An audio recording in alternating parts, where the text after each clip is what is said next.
welcome to the Cloud Security Podcast by Google. Thanks for joining us today. Your hosts here, as ever, are myself, Timothy Peacock, the Senior PM for Threat Detection here at Google Cloud, and Anton Chubakin, a reformed analyst and senior staff in Google Cloud's Office of the CISO. You can find and subscribe to this podcast wherever you get your podcasts, as well as at our website, cloud.google.com/podcasts. If you enjoy our content and want it delivered to you piping hot every Monday, please do hit that subscribe button. You can follow the show, argue with us, and the rest of the Cloud Security Podcast listeners on LinkedIn. Anton, this was a fun episode because first we aired it live on LinkedIn. It's available as a video on the YouTube channel. It's now dropping as a podcast, and we are talking about remediation, which is a pretty interesting topic. It is. And I think that my impression was that cloud remediation, just as remediation for vulnerabilities on premise, is about a process a lot more than about the tech. But we do have a tech vendor as a guest. So it's going to be interesting because ultimately, when you have an area of security with massive process breakdowns and somebody shows up and says, I got a product to fix that, my initial reaction is I'm skeptical. But in reality, you can engineer your way out of procedural problems, and people have done it. So in that sense, my skepticism may be misplaced. You'd know that in about 30 minutes. And so maybe listeners, with that, whether Anton's skepticism is well-placed or misplaced, let's welcome today's guest. Today, we are joined by Tomer, co-founder, CTO at DAS. Tomer, thank you so much for joining us today. Delighted to have you. I know it's late where you are, so we really appreciate you making the time. I've been doing cloud security here at Google for, actually, yesterday was my 5-year Googleversary, which, as Anton said, is pretty good. One of the things that I see all the time with my customers is that the challenge when it comes to the posture side or the secure to start side is not so much figuring out what the problems are, but fixing the problems. Is that concordant with your understanding of the world? It's such a leading question, Tim, by the way. It's like yes. You founded a remediation company and you're like, dude, do you think remediation matters? Does remediation matter? Now, listeners, I will say this is a question Anton wrote for the record. Oh, okay, fine. But Tomer, please, was I right? Did I lead you into the right place? Yes, definitely. I mean, I'm personally very passionate about this particular space, having started a company in this space. But yeah, I think it's a really problematic areas. If you think about the cloud security industry in general, we've had quite a few years of improving the way that we detect potential vulnerabilities, potential misconfigurations, potential different kinds of risks and findings. But at the end of the day, we need to action that data. And we're working with clients with tens of millions of different findings from a lot of different scanners, a lot of different types of tools. And at the end of the day, the problem becomes, hey, how can I actually action that data? How do I prioritize? How do I find who is the right person that can actually fix this? And how do I guide them through the process of fixing all of these vulnerabilities? This is what stops them, essentially. So wait. As the way I recall it from the good old times of on-premise vulnerability management, a lot of brokenness was due to process, right? It's not like scanners usually would scan on-premise and patch management would usually patch, but people in between and, organizational dynamics, who owns what. So the way I recall it from the good old times, it was process breakdowns, not tech breakdowns. But here you have a vulnerability remediation technology company. So how can tech fix something, or is it the same in the cloud? Or maybe I'm asking too many questions. That was a lot of questions at once. I kind of lost track of how many you asked there, Anton. Okay, so let me try this. So is it a process issue? Yeah, is vulnerability management problems a process issue, whether it's true in the cloud as well? And if it's a process issue, can tech fix it? No, that's good. Thank you, Tim. Suddenly I'm more clear.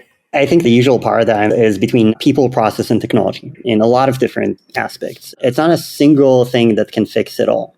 I think that we're approaching a reality in which maybe technology will be able to fix the whole thing with generative AI, with better automations, with a lot of different things that contribute to the ability to actually automate that process end to end. But right now, if I'm looking at the majority of our clients, it's a combination of all.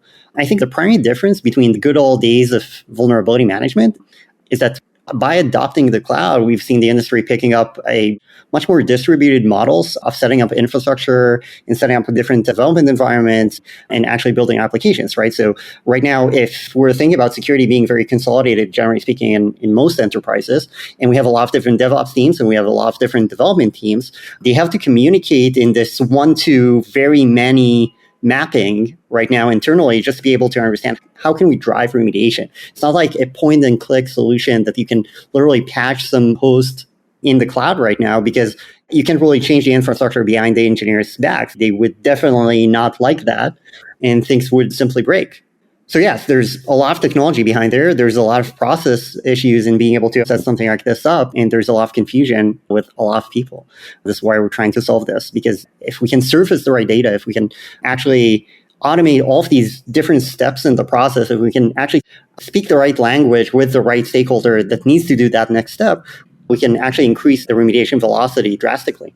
So you said kind of a key word that took me back for a second to actually an episode, listeners, that I found the most challenging to host because of how far out on the edge our guest was, Sunil Yu. One of his things about cloud is that it has to be what he calls DIE, distributed, immutable, ephemeral. And I don't know if he's talking about distributed responsibility in that, but you were talking about distributed responsibility. It also, of course, all of this infrastructure is ephemeral and immutable. So how does vulnerability management change on those two axes of cloud as compared to on-prem? Like the distributed responsibility makes sense. That's a pretty profound question, right? Because ultimately the point and click or call a server admin never really worked on premise either because there's no one server admin and it was distributed in the same sense. But I think that this is like way different scale. So yes, I'm super curious to hear the answer. We talked about how it's distributed. Let's move to immutability. It's also really interesting because let's compare a classic Linux host with a vulnerability 10 years ago. Let's say we wanted to build some kind of an automated remediation process. We'd probably build some kind of an automated job that SSHs into that host and runs apt-get upgrade on that machine. And hopefully it doesn't really break anything, right? Because fingers crossed. Once it breaks, then yeah. And I think the reason people are so scared of automated remediation is because they actually tried this. And then after a couple of times doing this, they realized everything breaks up and the infrastructure people definitely didn't like that. So I think what's happening right now with immutability is that even if we're trying to replicate the same construct, we can't really do this because let's say we have a running container right now. We can't really SSH into that container. It doesn't really make any sense if we need to operate. Well, actually, wait. Sorry for interrupting. Do you remember, Tim, this mind-blowing moment when Anna told us that there's SSH in 50% of containers they observe, right? Yes. Which really blew my mind. And I wanted to say, is it the same as that 50% of zoos have a dragon in them? To me, the statistic sounded like this. But of course, Tomer represents sanity. In the sane world, people don't SSH into containers, but apparently in the real world, occasionally they do, right? No, they do, and we see patching in containers with our products as well. Ooh. But Tomer, you're right. They shouldn't be. They really shouldn't be. I mean, if you have an immutable environment, this is definitely the absolute opposite of doing the right things. So in an ideal world, hopefully... We need this on a poster, an absolute opposite of doing the right thing. SSH into container. I want this on a poster. SSH into container. ... An absolute opposite of doing the right thing. We'll print some limited edition posters after this podcast. Yeah. Sounds great. You can get them on our website, listeners. We'll open up an Etsy shop in addition to the YouTube channel. Okay, so with the immutable thing, though, we shouldn't be patching containers. We should be rebuilding, redeploying. What about the ephemeral aspect? How does that influence our vulnerability remediation in the cloud? So in that aspect, I think what really is confusing for SecOps teams is that the infrastructure constantly changes. Like if we go back to the same container example, if I've seen one vulnerability right now on a particular container that was live when I ran the scan, it could be an hour ago, it could be 24 hours ago, that container might not be there at all right now. I might lost track just because of the point in time in which I scanned the environment, it's no longer relevant. And it adds additional complexity because if you think about all of the DIE aspects of this, then I'm seeing a critical vulnerability on a container. It's not there. It might be there tomorrow. It might have rolled out to production because of a change that just happened in the CI/CD platform from a development team that I don't even know. And to be able to remediate that vulnerability, I need to go chase them down, ask them to rebuild their container, which I have no clue if it's going to spin up ever again. So there's quite a bit of complexity in there, I would say. But this is a major process breakdown. If you copy your mental model from on-prem VM to cloud VM, you're going to be in deep, what's the word they say on the air? Doo-doo. Doo-doo. Thank you, Tim. Yeah. You would be in deep doo-doo, right? Yeah. Thank you. The technical term is this. Yeah, that's right. So thank you for this. Yes. I think this is a really good illustration of what Sunil was getting at. And it's really nice to bring it back to that and make it concrete for people, because I think his episode is maybe a little abstract. This is really interesting. I want to get back to one of our questions that we wanted to ask. And maybe this is going to seem obvious having just had the conversation we had, but we wanted to ask you, why is remediation in the cloud such a headache? And aside from all the challenges that come with distributed systems and distributed responsibility, ephemeral infrastructure that comes and goes as you can, and immutable images which are kind of not designed to be patched in production. Aside from all that, what else makes it a headache for people? I think technology is actually a big barrier. It's also a function of how distributed development is, because any development team can pick up whichever technology they want. But we're seeing a lot for organizations to pick up a multi-cloud strategy. So it means that as an analyst, I need to know so many different things about so many different classes of technologies in 3 different cloud providers at the very least. Sometimes they have 4 or 5. It means that the cognitive load that I will have as a cloud security engineer or as a cloud security analyst is huge. I need to be a mega DevOps practitioner in every single space. And no security, and no risks, and no threats. And no cloud. Oh. And I have to stay up to date about all of these new technologies, right? And with each cloud, which is each different in its own way. Good luck. Yeah. And I mean, to really add insult to injury, you may have to learn one of the clouds from the long tail, right? I don't know. I don't want to name names, but these are the names of clouds you don't know. Like, you need to know them. Right. Okay. So that sounds like full of both insult and injury. I believe that. Yeah, and I think that the development teams are not making it any easier, right? Like, they can run fast and break things. They can pick up any new technology, any new library, any new CI/CD platform, any new cool programming language they want to start working with, but they inherently or indirectly add additional risk to the business because their security teams don't really know how to handle all of that. And now they need to build that muscle to be able to understand what are the implications of what we're doing right now. Sure. Does your security team's vulnerability tool support Rust and Kotlin and whatever else people are picking up these days? Maybe not. But actually, funny enough, at this point, I sort of self-answered my original question about process breakdown versus tooling, because in this environment that Tomer describes, it's very clear that the new type of tool will be needed. And I know, I'm sorry for sounding like a marketing person for DAS. I'm really not. But it's very clear that the tech stack change is required. You have to teach people way too much, realistically. Did you just say a new type of tooling is needed? Yes. You just said that. Well, I'm not a Gartner analyst anymore. I can say things like that, right? So how does the new tooling work? What does it actually look like? How do we make this not suck? So what we're trying to do is to consolidate as much data as we can to be able to solve these kinds of things. We're trying to bring in information both from the development world as well as the security world and not just keep them siloed. And if we can correlate between the two, we can pivot back and forth between those different views. We can take a vulnerability in production and find where is this coming from, or we can take a particular resource definition and ask, well, where does it eventually roll up to, and what is the potential impact? What is the potential risk associated with a particular vulnerability? Really being able to solidify all of these aspects together gives us the ability to understand how to speak both languages. It also goes back to process, which you asked about before, right? We can't really have our security findings popping into ServiceNow while all of our development teams are using Jira or GitHub. It doesn't really make sense. We need somehow to actually get... ServiceNow, though, is progressive. Try PDF report of 10,000 pages. But I agree. You have to meet people where they are. Just as a minor comment on the side note. Exactly. And it's fine. I mean, if the change management process is happening in ServiceNow or if it's happening in PDFs, so be it. If you really want to empower the organization to fix security vulnerabilities, you have to speak their language. You have to meet them where they are. You have to enable a process that delivers the data to their own tools and then pick it up from there. I think there's a big process element into it too. It's like you have different tentacles into all of the scanners, all of the DevOps, all of the ticketing tools, all of the status of the pull request to be able to really understand how that picture looks like from the point of detection up to the point that it's fixed.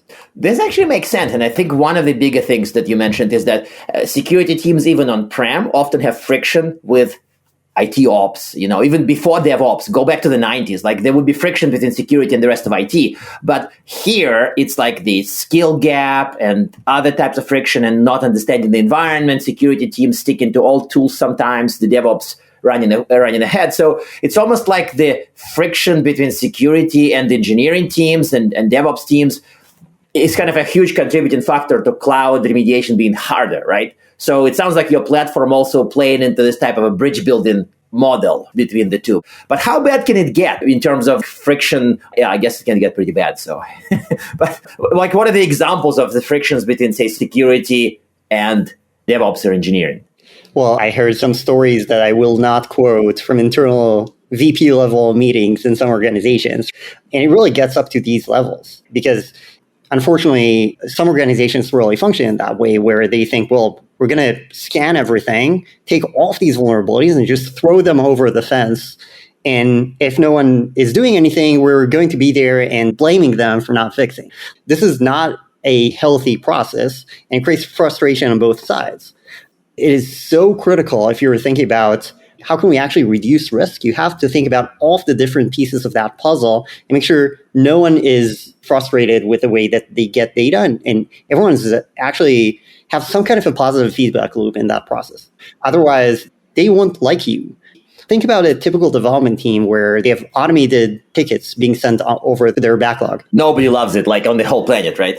Nobody loves it. I was talking to one engineering leader back in the day, and he was like, I can't really find my feature requests. I have so many different CVEs in this backlog. They think that everything that I do is just fix all of their security vulnerabilities all day long. And then I go into the first one, and it's like, okay, there's a vulnerability here. I'll upgrade this package, and it fixed it. And it goes to the second ticket, and there's another CVE here. But I already upgraded that package, so this is a duplicate to me. I don't care if it's CVE123 or CVE1234. They have to be grouped by the package that fixes it. Yeah. Exactly. Yeah. This is the actionability of response that's needed. Exactly. But this is the scanner vendor solved it for on-prem 12 years ago, perhaps?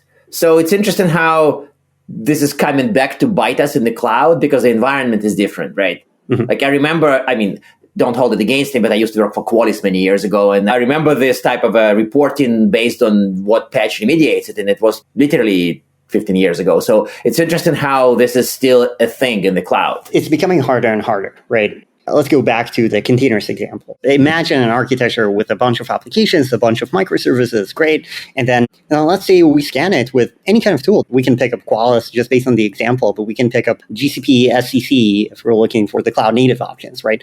We have a bunch of vulnerabilities in all of these containers.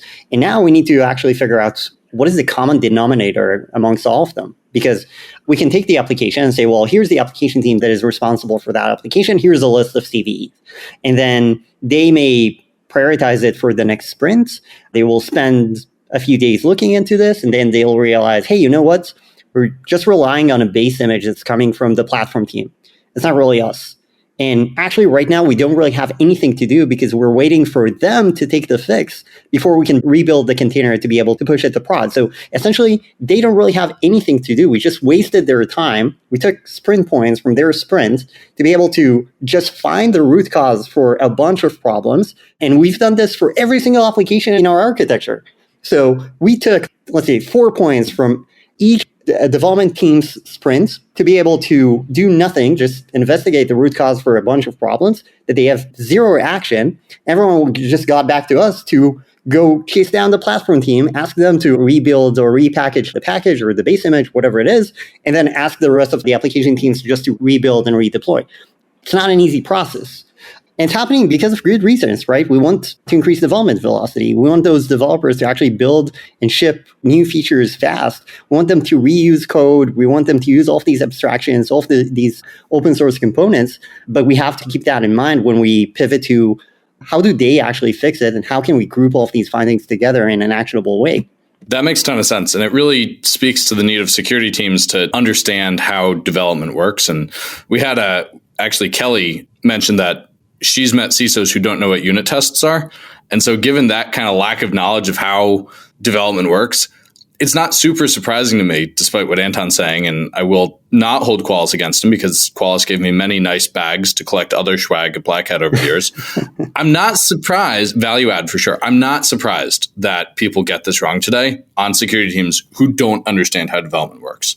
So maybe with that, we want to shift gears a little bit and talk about the CSPM side of this as well.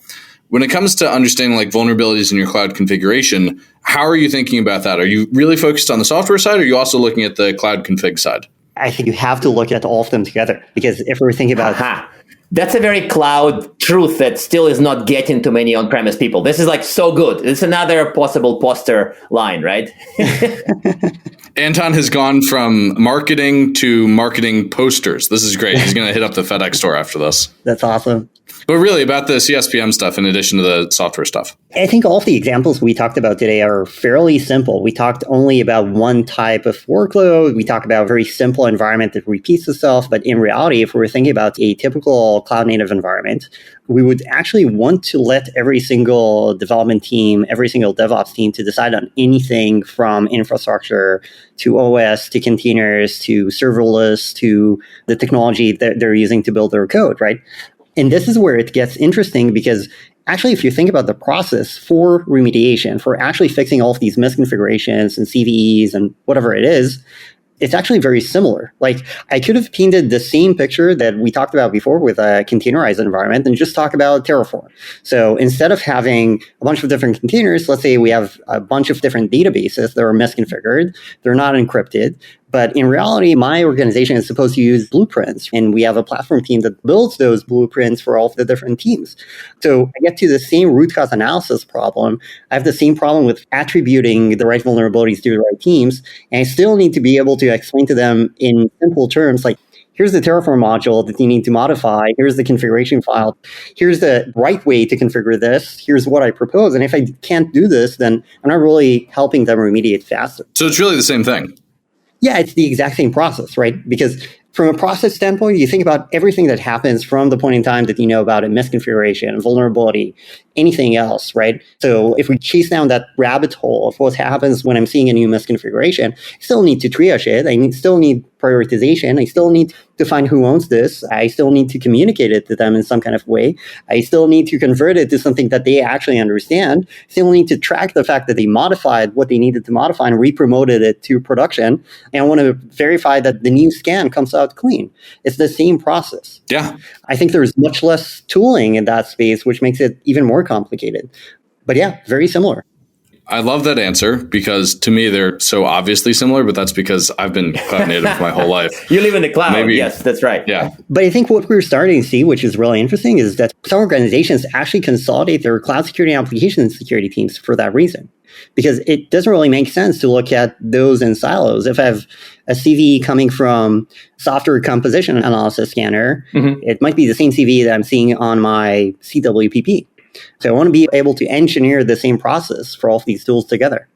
I hate to do this. We're both speechless, but I think it's actually a really good answer, because I think that it's sort of like some of the cloud realities are kind of clear and profound once you live them. But if you are teleported or time traveled from an on-premise land, a lot of stuff looks weird. But once you understand it, it's really simple. Back to kind of mega trends, that cloud really is simple if you understand it the cloudy way. Yeah. Okay, Tim, go with the closing question. I think we need to wrap. I hate to do it because this has been so much fun, but it's late where you are, so I'm sure you appreciate it. First, do you have one tip to help people improve their cloud security posture? And two, do you have recommended reading? And it could be anything from Dune to really anything. To your own blog. Yeah. To your own blog, of course. I should have thought about a better answer for this one. Actually, for the reading it, you have a really amazing book on this, right? Like the Dummies book. I've been reading it. I've been showing it to some people here who needed to be educated in the cloudy way. So I think that book is already on the list. That's great, but it's not as good as Dune. I would recommend it. It talks a lot about cloud security remediation. It's called Cloud Security Remediation for Dummies. It's available on our website, daz.io. It's available in a bunch of other places. One tip, I think the biggest tip that I have is just to think about how you meet people where they are. If you want to really drive an effective remediation process, you have to empathize with all of the people who are involved in that process. I've been talking to security analysts where I'm speaking to them first time, and I'm like, I know you have this huge spreadsheet that you're working on, micromanaging the project of remediating all of these vulnerabilities, and you probably hate it because you're passionate about cybersecurity, and this is not why you're in this job. And I was talking to engineering leaders who are like, they just don't understand what I'm going through. They just don't speak the same language, right? So talk to your colleagues, ask them, why don't we meet our SLAs? How can we make it easier for you? How can we improve the process, and start from there? This is the best tip I can give. Well, Tomer, I can't tell you how much I love that answer. This whole conversation has been so much fun. Thank you so much for joining us. I have to run because I'm getting kicked out of my conference room here in the building, but thank you for joining us. That's been tremendously good. I'll see you guys. Thanks for having me. I really appreciate it. Thank you. And now we are at time. Thank you very much for listening, and of course for subscribing. You can find this podcast at Google Podcasts, Apple Podcasts, Spotify, or wherever else you get your podcasts. Also, you can find us at our website, cloud.withgoogle.com/cloudsecurity/podcast. Please subscribe so that you don't miss episodes. You can follow us on Twitter, twitter.com/cloudsecpodcast. Your hosts are also on Twitter at Anton_Chuvakian and _Team Pico. Tweet at us, email us, argue with us, and if you like or hate what we hear, we can invite you to the next episode. See you on the next Cloud Security Podcast episode.